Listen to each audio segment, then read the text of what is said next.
But this is from VGC News. This is by Andy Robinson. Helldiver devs said games need to earn the right to monetize. Arrowhead discusses how it balances its in-game transactions.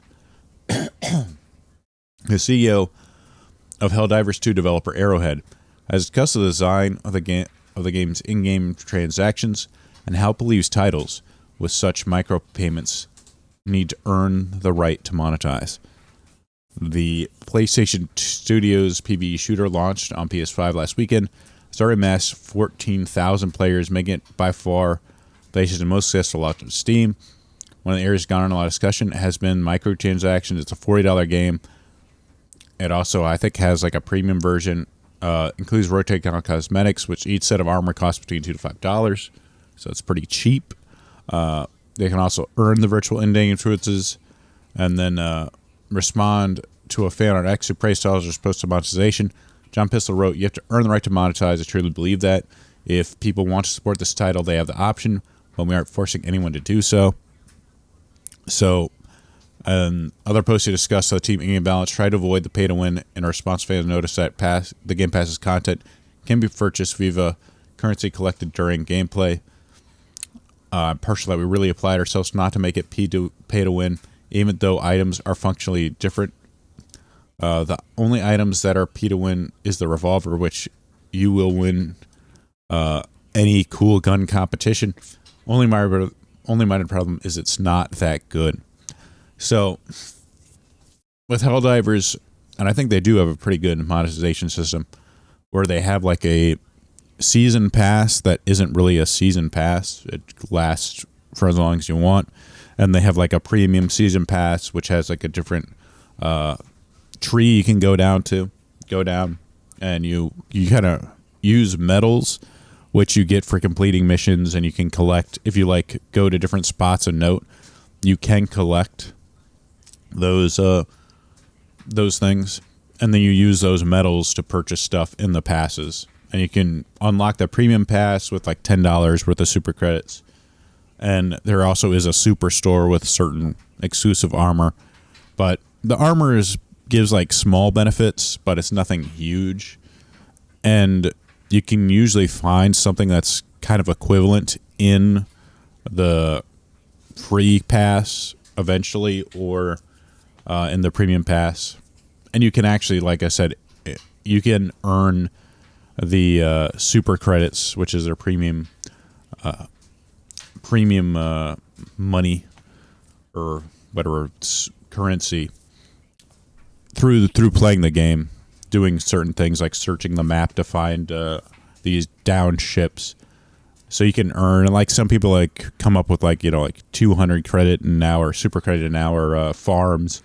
So you can earn $2 of super credits just playing the game an hour, which could be fun, especially I think with multiple people. Usually, if you're playing like a 4-person thing, you can spread across the map, do different objectives, try and find it, and everyone gets that money. So it actually has been very, very generous. You don't really feel. Haven't felt the need yet to actually shell out any additional money. I mean, because it is a $40 game, so you already paid to play the game. So having on top of it, like, hey, here's $10, you could pay $10 for this skin or that kind of crap, would be very annoying. And I think Helldivers has actually earned a lot of goodwill by, especially considering, and they need goodwill considering just how bad the servers have been running.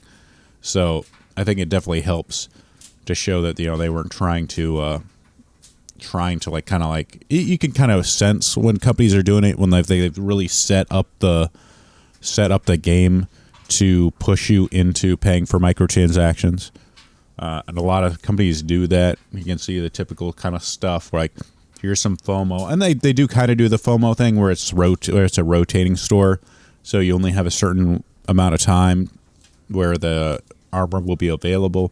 But I don't think that it's where like this will never be released again, or it'll take like an hour, or like not an hour, but it'll be months before it comes back.